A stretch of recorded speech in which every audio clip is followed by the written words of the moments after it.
Football on Off the Ball. With William Hill, you can boost your winnings on the Sunday game with new Bet Builder Extra. Only with William Hill. Download the app today. 18 plus gamblingcare.ie. This is News Talk. You're very welcome along to Who You Got. It's Owen here with you. We've got Will, we've got Kathleen, we've got Colm in studio. We are reflecting on our dodgy picks from week 1 and looking ahead to week 3 of the Premier League, which is our second week of Who You Got this season. Let's get straight into this, folks, and let's bring up a table and sort this out immediately as to who is actually top of the league after week 1 in Who You Got. I believe there was a couple of bang on the money predictions last week from the Liverpool game. Ger, Mick, Nathan, to be precise, none of which are actually in studio here and don't actually want to enjoy their lap of honour, or Shane, who's coming in there in 4th place. They all predicted Liverpool were going to beat Brentford 2-0.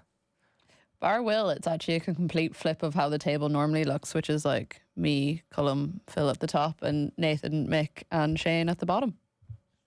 Mick is also claiming that actually Ger and Mick predicted Manchester United to lose 2-1 to Brighton.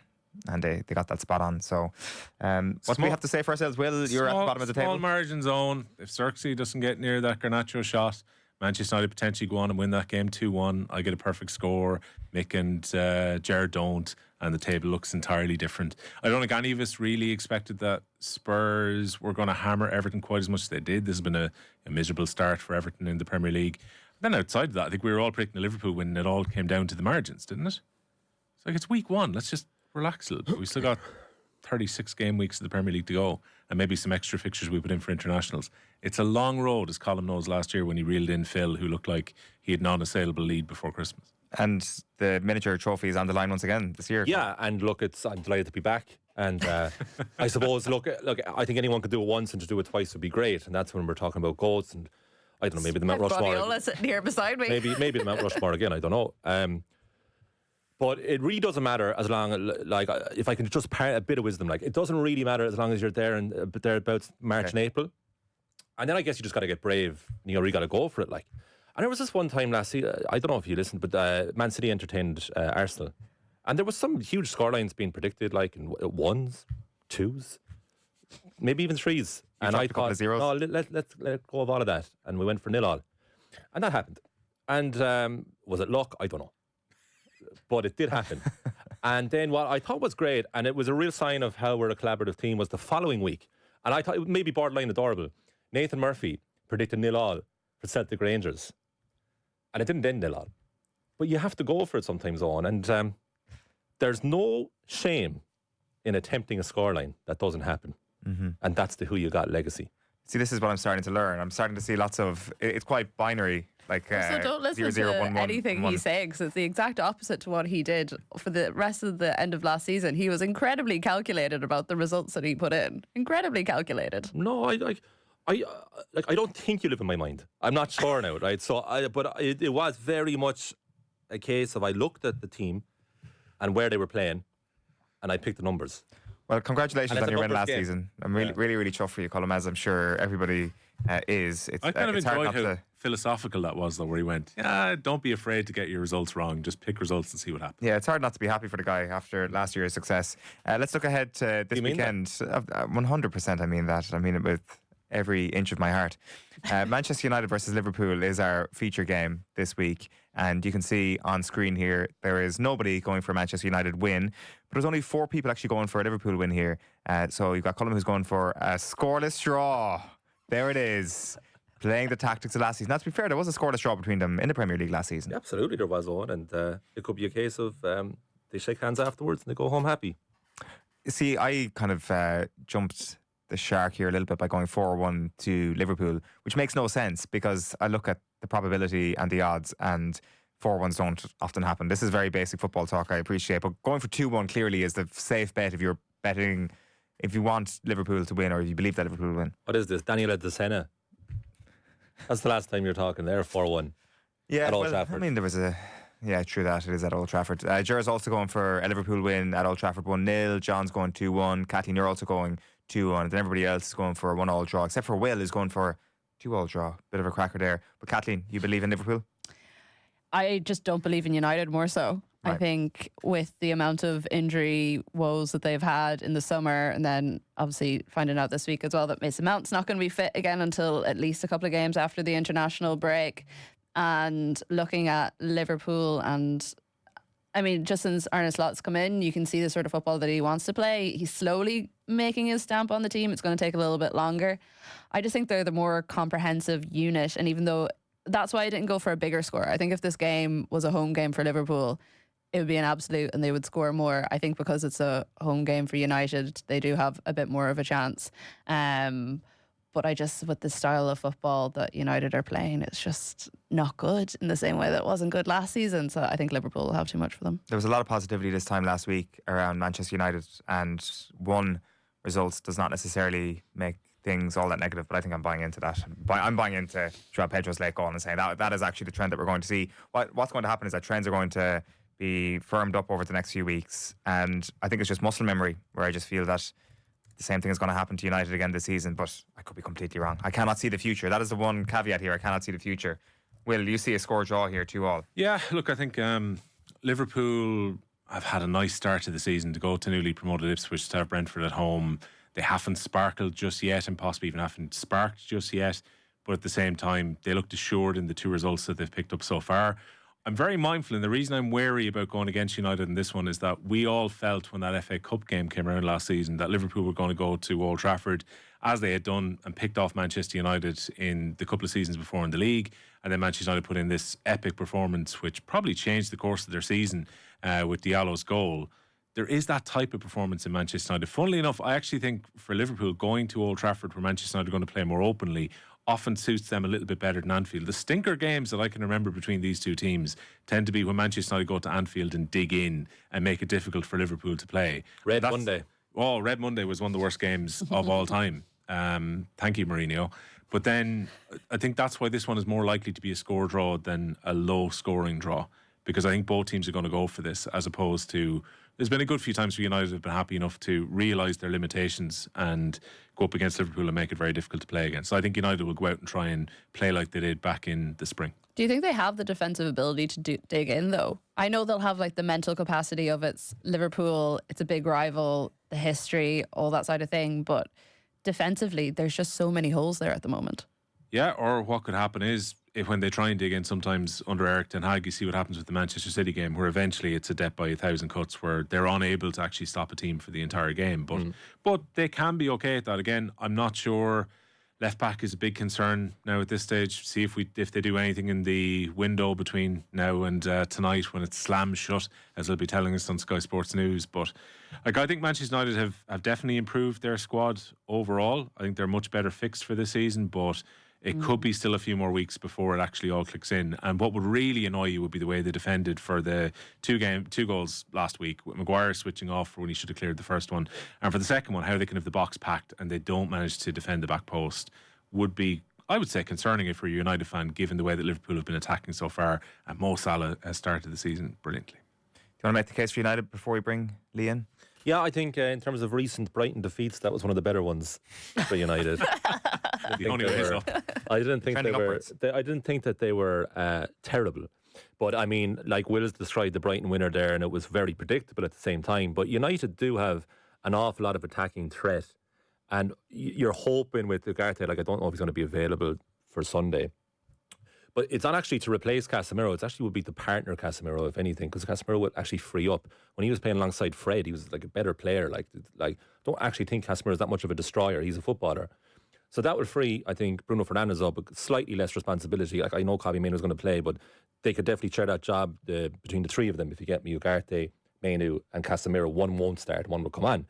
And that will free up Bruno Fernandes. And then you're actually looking at United, who have like a plethora of options up front. So there's going to be some really good players on the bench. My point being that we have the makings, United have the makings of a really good side. They have a recent decent record at Old Trafford against Liverpool. Liverpool haven't really played major opponents yet. Like Ipswich and Brentford are fine, but United, even at their most terrible version of them, are a step up. So that's why I think it's going to be a 0-0, which is going to be squeaky bum time at times for United. Liverpool, I think, will have double the number of shots than United, but I think United will just about get through it. But I don't think that Eric Ten Hag will see the Christmas lights at Old Trafford. Like. Right. Okay. You know, I just think the end is so inevitable. Like this kind of. Do you remember when Jose Mourinho's first stint at Chelsea? He left in like the September or October of that last season, and I just have the feeling that it's going to be like that they're going to lose 2 or 3 games in a row, and then United will have someone lined up to replace Ten Hag. That's just my feeling at the moment. All the ingredients are there, except the manager.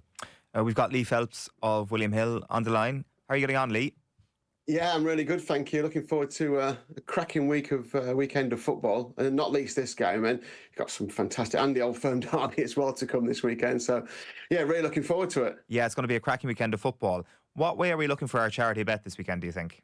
Yeah, I've been listening to you guys and looking at those predictions as well. It's interesting how many draws there are in there. So you kind of tend to be like, thinking, well, can we go for that? Talking about those games last season. I think there'll be goals in this game. I mean, I know we had that 0-0 last season. I know there's a 0-0 prediction in there, but the other games, the one in the cup was 4-3, and there was a 2-2 draw as well. So I do think goals. Liverpool to win, their odds on 17-20, but if a lot of people are talking about Liverpool as being potential title contenders here, I know Man City and Arsenal are kind of ahead of them, but I think that's not a bad price for Liverpool away from home, especially against this Man United team, who were the outsiders against Brighton last weekend. So I tend to edge towards Liverpool. I like both teams to score. I'm not sure about the 4-1, Owen. I'm being honest. That seems and the thing is, it feels like it's quite outlandish, doesn't it? But it's only 20. I say only, but it's 25-1. I kind of expected it to be a bit bigger than that. 25-1. I don't know if that's big enough to go for a 4-1 win. I don't know. I like your reasoning, but what do you think to maybe like? I'm just Liverpool seeing to win both teams to score. I'm just seeing October 2021 Mo Salah hat trick. What was that? 5-0 on that occasion. That's then I'm realizing actually that was like 3 full years ago. And it was a bit of a freak result. Yeah, he is in great form. I don't really know what I'm doing here. Yeah. No, but he's in great form, so that anything could happen in this game. And I think Mo Salah's scored the most goals as an opposing player at Manchester United in the Premier League with 6. He scored 9 in his last 6 in all competitions. Of course, he's started this season fantastically well as well. So anyone who's looking at goal scorer bets, not often you'll get Mo Salah at an odds against price just to score in the game. So, by all means, have a look at that. Impact sub is in full effect this weekend as well. So if Salah doesn't score but goes off, whoever replaces him carries your bet on with impact sub, which is a nice way in if you're like your goal scorer picks. I've included him in my bet builder, by the way. My bet builder which I really like. I mean, I put one up every weekend. I like all of them, obviously, but I really like this one. It's in this game. And it's Mo Salah to have a shot on target. It's Casemiro to have a shot on target. And before you kind of start rolling your eyes and shaking your head, he's the target at corners. He's had 6 shots on goal this season already. Not all on target, but I think with him being the target at corners and his kind of want to shoot from outside the area, I don't mind that at all. And the final leg of it is Ryan Gravenberch to have to make over 2 fouls, and that comes to 12-1 before any boosts are applied to that. So if you put Salah in to score instead of a shot on target, it goes up to 22s. I'm not suggesting that's a charity bet. I'm just putting it out there that I like that one this week. I'm thinking maybe Liverpool and both teams to score. There's a few 2-1s in there. There's your 4-1. I mean, I don't know. I mean, where you go? I don't want to dictate on this, but there's more draws than there are wins in the list. So I think you've insulted the deep philosophical thinker that is Colm Boohig here, who sees the 0-0 as the high watermark of artistic football. So what do you think of that, Colm? We can't go for 0-0s, can we? I mean, if someone gets a goal in the first 5 minutes, I always think going for 0-0, you're just waiting for good things to happen. It's like, oh no, and then as soon as a goal goes in, you're disappointed. That shouldn't be football, should it? So I can't be going with 0-0 in this game. I think it could be anything, but yeah, I'm erring towards Liverpool to win and both teams to score, but I can be swayed by the draw. What do you guys think? Every game ever has started 0-0. Very true. I love this philosophy. So why wouldn't this end 0-0? Games end scoreless, and especially games between, I would say on paper relatively well matched sides. The truth is we don't actually know how good this Liverpool side are. We know there's muscle memory alone that they're going to obviously be at a certain level, which is comfortably beating Ipswich and Brentford. But we just don't know what is going to happen here on Sunday because we haven't a sample of what Arnie Stott is like against the bigger Premier League sides. And at the same time, Manchester United could throw in one of their capitulation results, like Owen alluded to 3 years ago. Very plausible. I think it's actually an extremely difficult game to predict, especially this early in the season. And that's why I've defaulted to the scoreline that it will be after 10 seconds. It should be after 10 seconds. It's like, look, it's a very good argument. I get it all, but I just think there are goals in this game. We've seen from Liverpool the way at least what we have seen is that they have gone out and attacked. We know that Manchester United, with the crowd behind them, they won't allow them to do a Mourinho and just sit back and allow, and just try and park the bus here. I do think there are goals. I'm not against the draw at all. At 16-5, the draw's a reasonable price. And if you're looking at the draw and both teams to score, so score draw, that's 18-5. But yeah, look, like I said, I'm erring towards Liverpool to win and both teams to score. I think it's a decent bet. But like, if you guys think the draw, I'm happy to go with it. I think Liverpool will create a lot of chances. Even when you think back to that FA Cup game, as swashbuckling as Manchester United were in that FA Cup game, the reality is that Liverpool left a load of chances behind them. I think Diogo Jota is a more clinical striker than Darwin Núñez this time around. I think Salah's in better form than he was back then as well. I would be shocked if it's a 0-0. I really would. Okay, Sorry, Colm. You have gone for the score or draw there, Will, but I think consensus maybe rules towards Liverpool winning both teams to score. I think we went for a draw last week and it didn't work out for us. So immediately we're packing our bags, we're picking up our football, going home with us, and we're coming up with a different tactic. I never said. Yeah, that's priced up. The Liverpool to win and both teams to score is 19-10, so just under 2-1. I don't mind that at all. And you often see with Liverpool, they don't tend to keep that many clean sheets on the road. So I don't mind that with the firepower. I think Man United can get a goal, of course, from wherever that comes.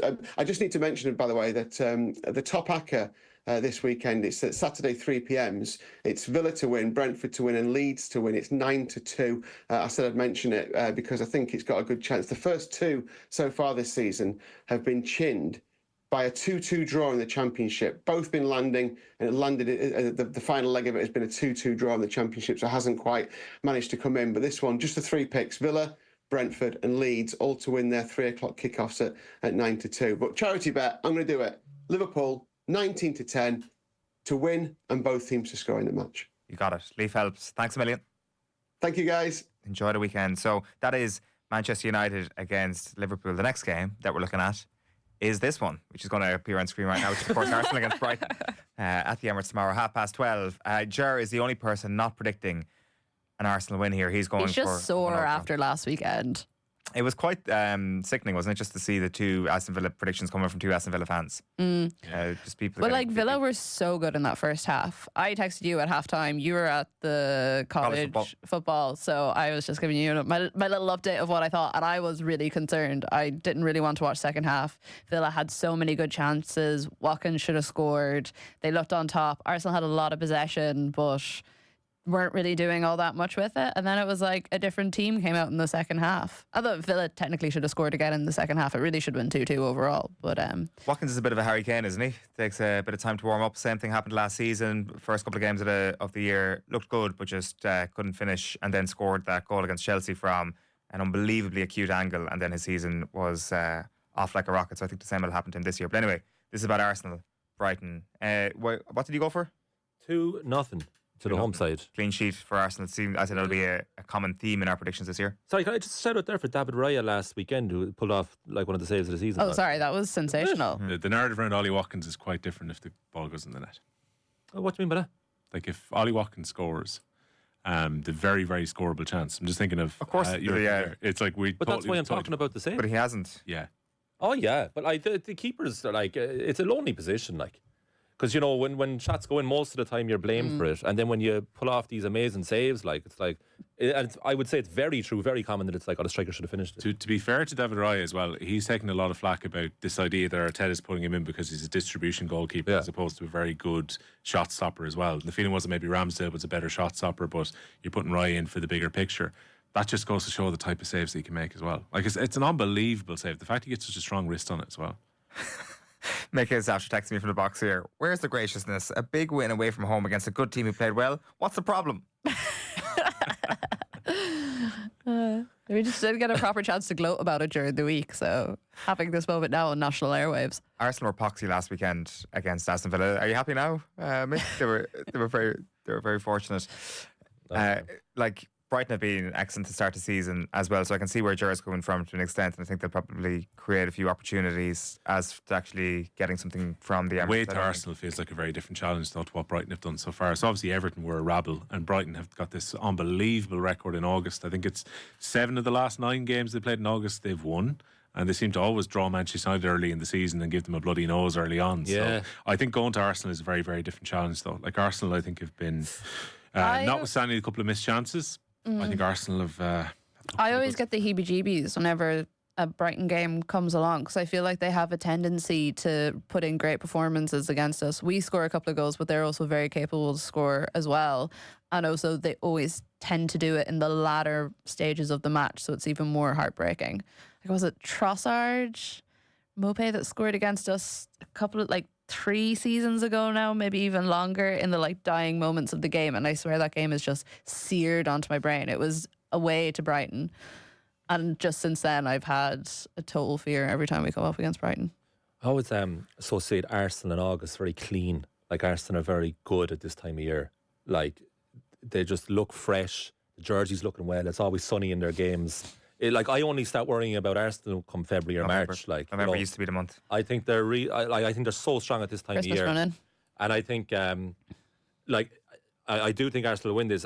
But if Brighton get anything from this game, and certainly if they win, can you imagine the narrative around Fabian Hurtzler? It's going to go into overdrive. This young fella who's not 32 until next spring. Yeah, it's this guy's going to be one of the greatest coaches around. But I do envision kind of Arsenal scoring, bookending the game, one early, one late on, and to be a really good performance. And when I was on about sample size and the lack of it, or total absence of it with Arnie Stott at Liverpool, it's you kind of know what to expect when Mikel Arteta, Arsenal side, at home against Brighton. I'm fully confident they'll win that type of game. I've no doubts about Arsenal there. Even Brighton have been very good this season. But I have a question for you, as the host. I know you asked the question, I'd like to ask you a question. Yeah. Team Sterling, Arsenal, if this goes through by 11 p.m, what are you thinking? Are you happy? What's your instinct reaction? Not a great move, of course. I mean, this evening, as things are happening this evening in the transfer market, I'm not necessarily sure Sterling is something that Arsenal want right now, to be quite honest. I don't think they need him. I know there's a lot of talk about Arsenal needing depth in wide positions. Sterling is unhappy because he's obviously been put out to train on his own, so it's not the same thing as him not playing and him being happy to sit on the bench. But I don't think he starts for Arsenal. No, Sterling. But it's a bit like Federico Chiesa is not going to start for Liverpool, but he's a good option. It is an option. And at the same time, Arsenal were linked during the summer with Nico Williams, and that would be a hell of a signing. Yeah. That's something that you get excited about. When I saw it, I didn't feel excited.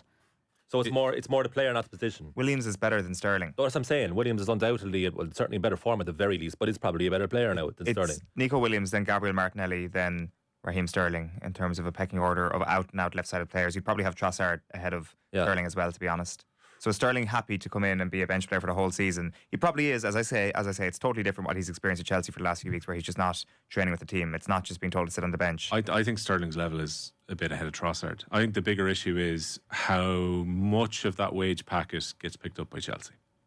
Yeah. He's on 325,000 at the moment. If he's going to be an option player for Arsenal, you want to be paying less than 50% of that salary. It's a well-worn path of players going from Chelsea to Arsenal when they fall out of favour at Chelsea, so it's not impossible that this could happen. It's also not a madly successful path for a player of Sterling's age, and the part of his career that is at. It's not a very successful path. Unless he comes in remarkably driven to try and prove himself, get that last bit out of his last probably 3 or 4 seasons at the very top. This is a player who, if you think of the level that he was at late on in Manchester City, Footballer of the Year, even early on at Chelsea, Sterling will bring in goals. Sterling has a very, very high level, but the problem is I think he's far too expensive if they were to bring him in. It just feels like it goes against a lot of what Arteta's transfer strategy has been as well over the last couple of seasons. It just feels out of whack with what he has done, and I don't know, is this we'll bring him in because he's a big name signing, or bolster the squad, hopefully don't have to pay that much for him, loan deal, and then you can go back to your policy next year. I'm not sure. I can see some of the reasoning behind it, but I'm not overly enthused. Mikel Merino's a good signing for him. Another option midfield for sure. Thomas Partey himself will duke it out for that place, and Arsenal's midfield is so strong. Yeah. Did you see the fan that knitted him a jersey? I didn't. Merino wool. Oh, that's lovely. There you go. Genuine fans.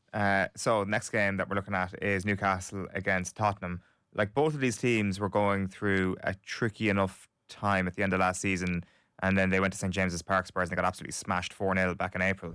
Isaac and Gordon were amazing that day, and it seems that myself, Colm, Shane and Will are expecting similar things. We've all gone for 2 goals or more for Newcastle. So Colm, you're going 3-2, as am I. Shane and Will going for 2-1 to Newcastle. Meanwhile, you've got Nathan, who's actually predicting Spurs are going to win at St James's Park, as are Ger and John, and then Kathleen, Mick and Phil are sitting on the fence. But plenty of goals in this game, Kathleen. Well, I went for only 2 goals compared to everyone else. Yeah, I think that prediction for me was as much I don't really know where these two teams are at this stage of the season. I just haven't watched particularly enough of either of them to guess one way or the other. Spurs were obviously completely dominant against Everton, but I don't think you can really use that as a barometer of anything because Everton are just at such a low point. It feels like they've potentially run out of the steam that has carried them through the last couple of seasons. Now, they are also very good at going on a run towards the latter stages of the season and making things up.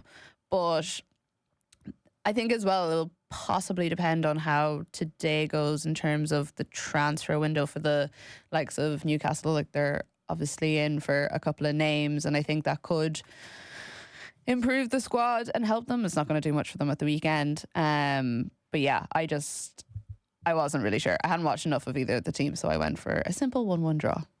It's, I kind of go on my last season that shocked everyone. I think we all went with Spurs last season, or it was very strong Spurs, and then Newcastle shocked the world at Eastwell. Isn't it so odd, Kieran Trippier's incredibly rapid demise? Like, the guy was playing every game up until the final at the Euros, has retired from international football, and now Eddie Howe doesn't want to know. He played League Cup during the week, so that's obviously worse again. There's not a chance where there's some sort of reconciliation here, is there? Because he is that good. Yeah, it's a strange one. Now, Tino Livramento is a fine young full-back, so it's understandable. It's not like a dud is coming in for him, but he was such a vital part of the Newcastle machine the last couple of years. He was the first signing in the new era, in that January transfer from Atletico Madrid, and he brought a wealth of experience, and he was such a better player after his time in Spain that technically he was one of the best fullbacks in the league. It's a strange one. The Trippier, there must be something going on behind the scenes. He is 34 next month. Oh, I know, but his conditioning never seems to be an issue for me looking at him. But maybe that is exactly it. Maybe he's come back from the Euros and Eddie Howe's seen something that is really off-putting, and there's no personal animosity there at all. But it just kind of stood out for me. On the plus side, Sandro Tonali is back, and that's huge. He nearly scored in the League Cup against Nottingham Forest during the week.